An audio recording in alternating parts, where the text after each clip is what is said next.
We covered the first 4 bases on training design. We got the 5th one here, and then I want to give you some very specific ways to train people as you go through. So you want to transfer the training into the person's mind, into their activities, their knowledge, skills, and abilities as they go through.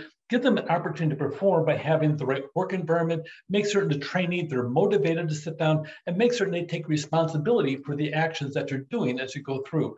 Provide some type of support system that over here to reinforce a week after you did the training as you go through. Get some feedback as to, did you learn this? Did you learn this? And people tend to not do surveys because they're bombarded by them too often as you go through. Here is a common sense one. It's called communities of practice.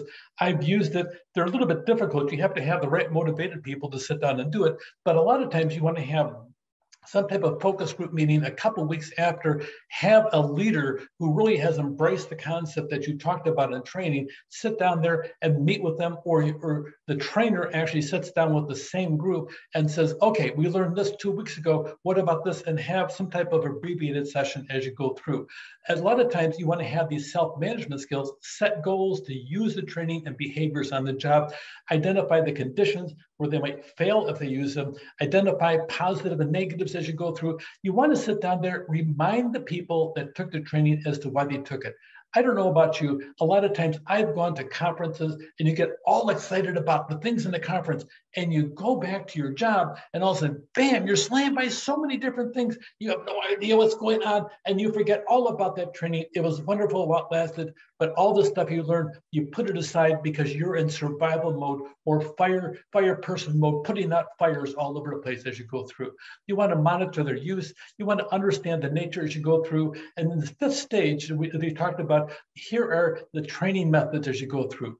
Instructor-led, online learning, mobile learning, social learning, blended learning as you go through.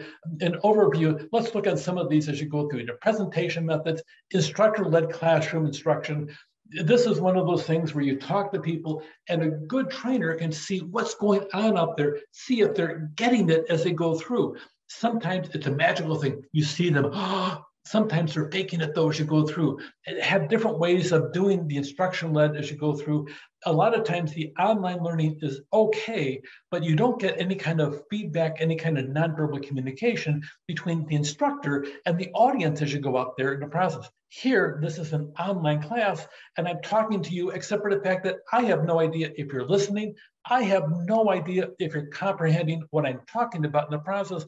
It puts me at a disadvantage because of the fact that I can't see the communication. I can't see somebody scratching their head trying to wonder, gee, what's he saying in the process? I want to make certain that I'm connecting with you in the process, but really the medium prevents that from happening as you go through. Yet it's still a very common way of teleconferencing as you go through, webcasting, in this case, a pod class as you go through, a lot of audio-visual training as you go through. Here's some more hands-on methods. Make certain you're behind the wheel of that car, you're driving along.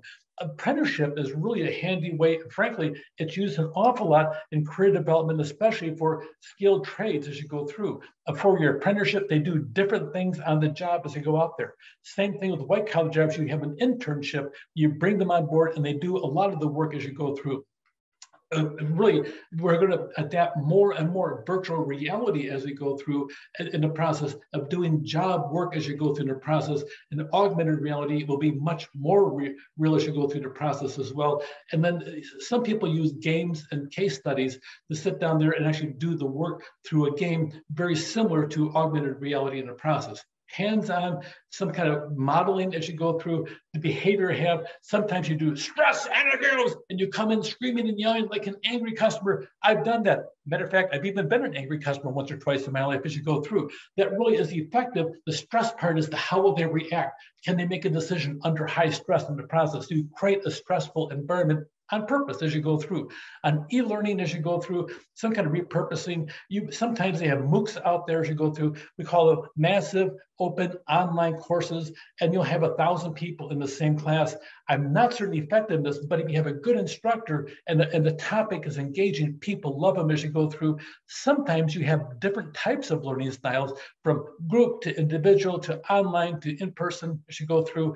And then sometimes you have learning management systems, kind of like we have here for our class with Canvas in the process. Sometimes you use the group and team building methods. A lot of times that works because a team sits down and you'll have that reinforcement. I have to tell you, I am a fan of college sports. Not so much because of the win-lose aspect of it, but you do have an aspect of if you have an entire team and you have somebody with their grades dropping in the process, you'll have the rest of the team getting on their case saying, dude, you can't play anymore because of the fact that your grades suck down the pathway. Straighten up, straighten up. And you'll have the team drawing that person up and also motivating them much better than an instructor can in the process. That's why I think team sports are really positive, because you have a group and they're working as a team on this task, but to be successful in tasks, they have to be successful over here in the classroom as well as you go through. Adventure learning, adventure education, we call it. I've been a certified professional in that for several years. And frankly, it is really a confidence builder if you have the right type of exercises as you go through. There's few things more interesting than being 35 feet up between two trees, having somebody walk on a cable. And if they fall, they're supported by a harness, but it doesn't change the fact they're still 30 plus feet off the ground. And it's a bit scary for almost anybody.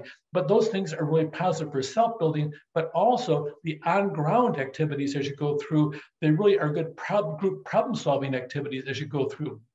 Cross-training, coordination training as you go through, team leader training, putting somebody in charge of a group and get them lost in the woods on adventure training is a lot of fun as you go through, but a lot of action learning and hands-on stuff as you go through. I've had people sit down and have to sit down and read the directions as to how to assemble a Lego truck, except for the fact that they can't look at the people and they can't look at activity. They just have to read the directions blindly with their back to the group in the process. It's incredible how they learn to sit down and communicate better when they can't see the results and the people behind them say, it doesn't work that way in the process. So it's kind of fun as you go through. And then consider the training budget, really make certain training is part of the budget to make certain that it's not neglected because of the fact somebody wanted to save a quarter or two in the process from the company budget. So certainly the training needs to transfer to the job. Choose your training method, make certain you use multiple methods, not just one, and then keep in mind the aspect of auditory training through listening, visual through watching, and also tactile by doing in the process. Take care.